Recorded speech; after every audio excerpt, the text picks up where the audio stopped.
Hello, all of you Vainglorious, you wonderful people. This is the Vapid Apocalypse Dominator, and I'm about to find out if it'll off-road. Normally, we rely on votes to determine what vehicles we test in will it off-road, as I accidentally drop an EMP mine when I turn on my headlights right before I begin recording. But normally, we rely on votes for the vehicles that you want to see featured in will it off-road. But this week, I wanted to test some of the Arena Wars vehicles. And of course, immediately forgot that, hey, muscle cars do wheelies now.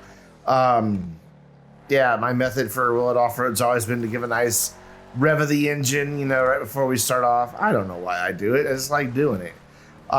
This series was honestly originally created as a way to kind of showcase cars. Truthfully. And then it turned into a real thing. So anyways, and speaking of turning into real things, I've got new graphics. If you have been a member of the channel and followed this series, you've already seen a couple of big changes. So yeah, Will It Off-Road, ooh, slick, ready for 2019. Look at me, all 2019, like 2.5 weeks early. That's right, boy. Anyway, I don't even ask. Like, seriously, anything I say in this video, like, totally disregard most of it. It is 2:30 in the morning when I'm recording this. Had a major pain just getting this video edited. Don't start. Anyways, so the Dominator. The Apocalypse Dominator. And these names get so confusing. I just wish that like they would have just renamed them all. Like the rat truck becomes a Sasquatch. That's a good idea. Why couldn't the Dominator have become, I don't know, something else? By the way, since you can name the vehicles in now with the Arena, you are looking at Dominatrix. That's right. You know, I figured I was going for the black and red, and I'm like, what's black and red? I don't know, leather and red trim, and then for some reason, just the image of a Dominatrix with like a whip in her hand, in like black leather with red trim. Some of you are getting a little too excited by that thought. Stop it. Anyways, that's where the name for the car came from, Dominatrix. She's quite sinister. She has those red eyes. Don't know why I decided to play with the lasers. Oh, I was sick of looking at the little dot. That's what it was. That little dot bouncing all around the screen was really getting on my nerves. So anyways, this Dominator, as you can just see right there, not as good as the other Dominators in the game, like you put it that way. I'm not exactly... I mean, it's fine for Arena Wars. I love it. Dude, this thing with Capture the Flag, or sorry, Flag War, I do great in flag war with this car. It's just back and forth, constantly stealing people's flags. I like that it's nice and low to the ground. It's not too fast to get out of control in some of the tighter places. It's not a really big target, but it's not a tiny little thing that can be taken out either. I don't know. I dig it. But in the real world, like, you know, off-roading, which is what this is for, the front scoop really get in the way. The tombstone on the back causes issues. I mean, it's just... And because it's a muscle car, it's that constant struggle of trying to find where can I get grip, but also not cause the wheels to spin and keep the car moving forward. And it was just a pain. And speaking of everything that gets in the way and the weight, the extra weight of this vehicle, regular Dominator would have no trouble just then getting up the side of that hill, like none. And of course, a normal driver would have realized he was pointing the wrong direction. That second one was my fault, though, you know, I'm going to blame the car anyway. And so now we're just a little bit stuck with everything dragging on the ground in both the front and the back, trying to get traction. Going to go a little farther back. This is actually like my third time that you're seeing, and I remember that all three other two times I had to go farther back than that. And even then, the thing still barely makes it up to the top. But we are finally up in a very poor showing, actually, for Will It Off-Road. 3 minutes, 52 seconds. Will it off-road? I mean, yeah, it made it to the top, but I don't know. That's the 11th place in muscle cars. That comes after the Runner 2000, which I'm kind of surprised came in so low, and just before the Faction. Ugh. I mean, that's rough right there. Anyways, we're going to take it on the controlled descent, and while this is going, I want to say hello to new people, because there are a lot of new people to my channel in the past few days. I have a tiny little YouTube channel. I readily admit I have a tiny little YouTube channel. I also am following the wrong path down. It's the car's fault again, not mine. Anyway, this is my 80th Will Off-Road video, and if you count the ones that are in the snow, probably like 100. So I knew that the path turned, and literally the car just didn't want to turn. You can tell I'm having lots of trouble with this car. But anyway, so kind of the methodology behind Will It Off-Road for the new people. As the time I'm recording this, about 621 of you that are new to my channel. Don't know how many of you will actually watch this. This started as a way to literally find out what cars will off-road. We quickly found out most cars will off-road, so then it became about which cars off-road well. And that's where that 3-minute mark came in. We've noticed that the cars that are most reliable for off-roading, the ones that are going to handle well over really uneven terrain, bumpy terrain, catching air now and then, climbing over rocks or getting around them as need be. All the different off-road scenarios in the game, plus climbing really steep hills without losing traction. Those vehicles tend to be able to get to the top of Mount Chiliad in 3 minutes or less. Anything above that 3-minute mark, you probably don't want to take the thing off-roading. Some vehicles, if you followed this series, you know they DNF. They never make it to the top of Mount Chiliad. It's not a lot, but the list is growing. It tends to be bigger vehicles or small vehicles that are front-wheel drive without a lot of power. So yeah, that is the thought behind the timer and the 3-minute mark in the Ascent. On the controlled Ascent, I put up a timer just so we can kind of compare, give us something to measure other than my subjective impression, which, by the way, this car has not been that much fun to take back down the mountain. Again, it's just because of the extra weight, and it wants to roll over a lot. It wants to go on 2 wheels a lot. It doesn't want to stop. It's just unruly. And of course, that wedge and the tombstone, again, continue to get stuck on stuff. But look at that. If we missed the tree mini crashes and crashed into its next door neighbor, don't even ask me how that happened. By the way, you can see Commander Hobo, my good friend, just off to the distance. You might be able to hear the jet.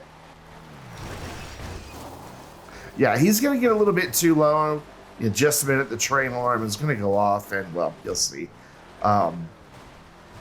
Anyway, that's why there's a timer for that, just to give us something to compare for the controlled Ascent, but it's really about how easy is it to control. Hold that thought. Yeah, boom. Oh, by the way, yeah, the EMPs I dropped at the beginning when we left. Yeah, I EMP'd myself. That totally happened. 3 minutes and 5 seconds for a controlled Ascent. We're now back at the top of Mount Chiliad, and I'm going to finish explaining why we do everything the way we do it on Will It Off-Road. And that wheelie thing. And you can hear I left another EMP to turn the headlights on. So on the controlled Ascent, it's about measuring how easy is it to keep this vehicle under control to avoid these type of situations where you go falling down the mountain or off a hill when you don't want to. Sometimes you do want to do this. You're like me once a week when I drive 2 different cars on here. It's kind of fun. But normally you don't want that to happen. You want to be able to have a very controlled descent down the mountain without or just shoot it with lasers, one of the two. I don't know what I was thinking with that. I just wanted to hear the lasers, I guess. I don't know.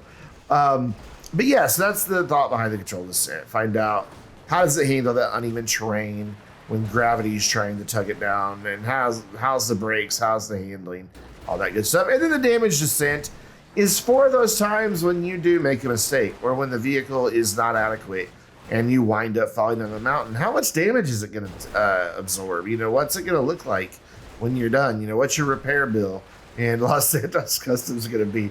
Commander was stranded way up the mountain. That's why he keeps dying. I offered to go get my buzzard that you can see on the map just as soon as I was done recording. But no, he insisted on trying to walk down. So I did offer. I totally offered to go pick him up. But, because kid. So yeah, that's what the damage Ascent's all about. Plus, it's just kind of fun to fling every car in the game off the side of the mountain and see what happens. Sadly, even though the Dominator here is based upon a car we've had in the game since launch, they took out all the damage models. I mean, look at it. Other than that door that came off and some dirt and some superficial paint scratches, there's nothing wrong with this car. Like, nothing. I think there's a broken window. Yeah, actually, it looks like most of the windows are busted out now that I look at it, but seriously, not a single bit panel. But we're down 2 minutes, almost 2 minutes flat. Let's take a look at the damage. Of course, all the windows and that left door are missing. Minor paint damage and slightly bent wheels. And of course, disappointment that something that's an arena war with destruction doesn't render any of the damage. But that brings us to our next vehicle, the Bravado Sasquatch. And since this is, the Sasquatch is a unique vehicle name, I'm not going to worry about the fact that it's a apocalypse version. You can tell which version it is by looking at it, I'm sure. So that whole voting thing, again, if you're new to the channel, there's a link in the description down below. And on that page that opens up, it's just a Google form, you can vote for up to 3 vehicles that appear on that page. Sounds simple. However, you can also vote for vehicles that don't appear on that page. So if there's something that I don't own, because that list are cars and other vehicles that I do actually own in GTA Online on PC. But if there's something you want to see, I'll make every effort. And at the very bottom of the voting list, there's an other. Yeah, so we'll talk about this Sasquatch in just a minute. I know we hit that tree. We'll talk about it. Anyways, you can vote for other, fill in what you want to see, and I'll try to make it happen if I can. This thing, I swear, it's in the off-road class. Keep that in mind. It's a monster truck. You would expect good things from it, so we'll get started about it. Just give me a minute more. But you can vote as many times as you'd like. So let's say there's a specific vehicle that you really want to see me take up Mount Chiliad. Well, vote for it 100 times. I don't care. Just reload the form and vote again. Our record was something like 3,500 votes for one vehicle once. Sometimes we've had some that come in with a few hundred. But yeah, if you want to spam out the votes, knock yourself out.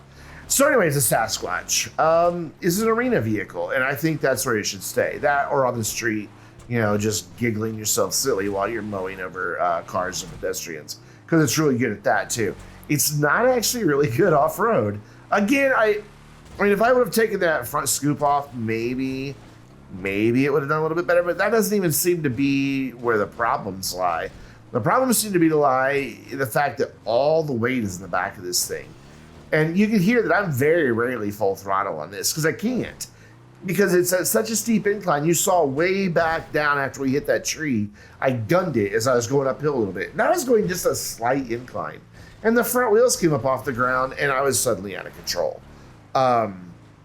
It's also a little bit disappointing for having 4-wheel steering. I mean, look at how big that turning radius is. I know it's a big vehicle, but that short of a wheelbase with 4-wheel steering should yield a much, much smaller turning radius than it has.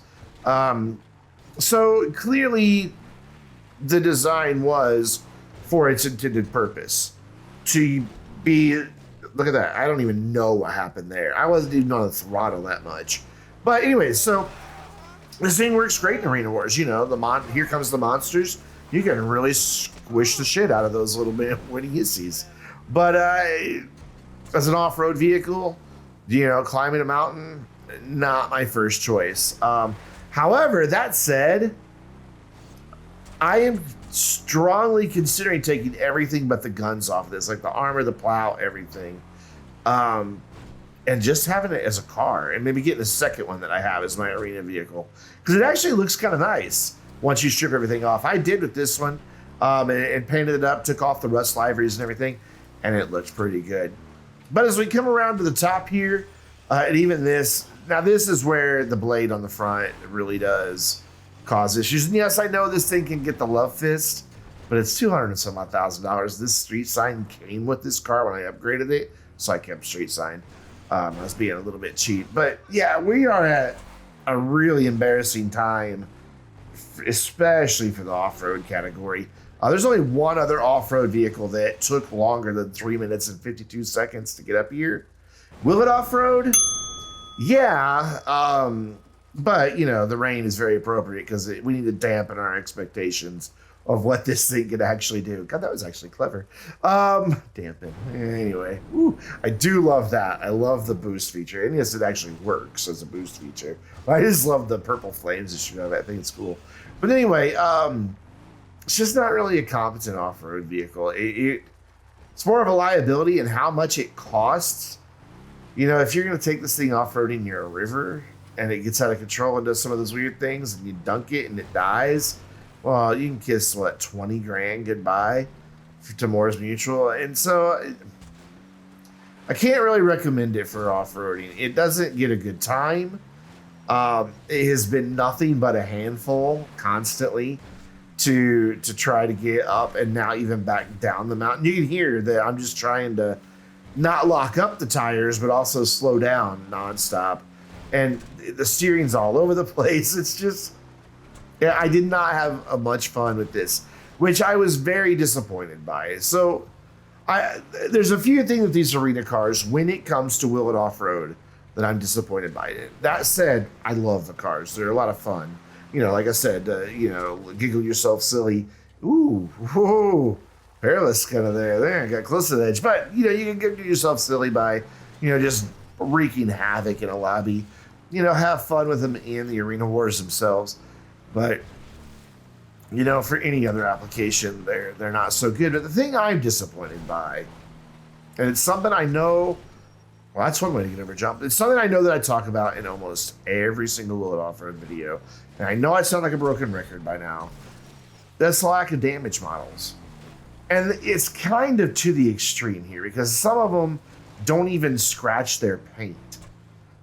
I mean, when you see this thing, once it gets done with its damage descent, it's sad. And for vehicles that are in, death race, death match, demolition derby style events, it would have been cool for just these handful of cars, just the arena ones. There we go. The front clip, the front plow caught, and now I'm just doing my best to try to keep it on the trail and failing. But anyways, it would have been nice to have some damage rendered. I mean, the explosions on are great. Tires go flying and fenders fall off and all that. So clearly parts can be separated from these. So why can't we at least get like a bent wheel or a fender coming off? Or, for that matter, let the front end collapse, because we've seen that on other vehicles, or, the roof dent in a little bit. Something. But whatever. That disappoints me a bit. There was an opportunity because they did great with other attention to detail in this DLC, especially with the unreleased cards that are still coming. Oh my gosh, did you see that video? Those things are unbelievably detailed. If I were the type of person who said hella, and I'm not, and if you are, I apologize for mildly insulting you, but please don't say hella. But if I were the type of person who said it, I would have used it right then because, they're very, very detailed vehicles. Kind of fell off the track there a little bit. But anyways, I would like to see more damage. So I know I haven't talked a whole lot directly about this, but seeing is believing. You've seen the struggle here. It never takes me nearly 4 minutes to drive back down Mount Chiliad. And it very rarely, in a vehicle with this much power, takes me nearly 4 minutes to get up the damn mountain either. So, again, these vehicles weren't made for the classes they're in. That's probably why they're not available in races as well. Ooh, hiker down. Whoa, drug that one along for a while too. Having all kinds of trouble there at the very end. We're down 4 minutes, 4 seconds. So let's take it up to the top of Mount Chiliad. If you follow me on Instagram, you have already seen something from this shot right here where I had the camera turned the other way. It just would not fit on our normal jump. But I got it wedged on there best I could. So yeah, here we go. Damage descent. You can see I've got the orange headlights turned on just so we can see if any of them get knocked out. And honestly, I don't think they do. I'm pretty sure every light and every window makes it to the ground intact. And that's about, other than doors, the only thing that could really be damaged on these. When I first edited the video and I was looking for the damage, I thought that the front left wheel was slightly bent. No, I'd love to hear your thoughts in the comments down below. Maybe you freeze frame it as I'm spinning around here in a minute. But I think it's really just the way the wheel is sitting on the ground that gave the illusion. That's right. Yeah, Arena Wars Series active event updated. I've got that hidden in the interaction menu, and yet there it is. Of course, they broke the Madrazo, whatever, dispatch missions are showing up again, and you can't hide them anymore. But you can see the place in the menu because, like, if you click up, the cursor disappears for a second. Yeah, that's one of the dispatch missions used to be. I love you, Rockstar. I genuinely do. I love Rockstar's games. I actually like a lot of Take-Two's games. But even the damage descent is taking a lot longer than it should because this thing's just getting hung up on everything. Again, most vehicles that we take down don't have a essentially a snowplow made out of highway signs. Didn't bother trying to go through the tunnel. I knew it wouldn't fit because I had tested it once already. But look at that jump. Oh my gosh, it just went flying. And in an arena, when you're trying to get up and over an obstacle, that type of behavior is brilliant. Here in the real world, where you wanted to have a good off-roading session, not so much. Sorry, I suddenly have the hiccups. I decided I wanted to see if it would fit through this last tunnel here. And yeah, this was a stupid idea. First I hit the tree. Then I go too far left and hit the wall. Then I back up, try again, hit the rock. And on the fourth try, hit the rock again. Fifth try, yeah, no, it's too tall. It won't go. So, yeah, waste of time. Total waste of time. I'm sorry. And to make matters worse, I clipped the damn sign. Talent right there, ladies and gentlemen. How many times I've driven up this mountain did we just say earlier? 100 and some odd? Yeah. Whatever. So we are down in 2 minutes, whatever. There we go, 40 seconds. And let's take a look at the damage on the Sasquatch. We have the driver that got damaged quite a bit. Because I did. Look how much health I lost. And that searing sense of disappointment that there's no damage to talk about, other than to my bank account for spending all this money on a Sasquatch, literally just to make this video. I wasn't going to upgrade it, then I realized, that'd make good for Will It Off-Road. Anyways, guys, don't forget to go vote for the vehicles that you want to see featured in an upcoming Will It Off-Road. And until then, I'm Brandon, reminding you to stay vainglorious.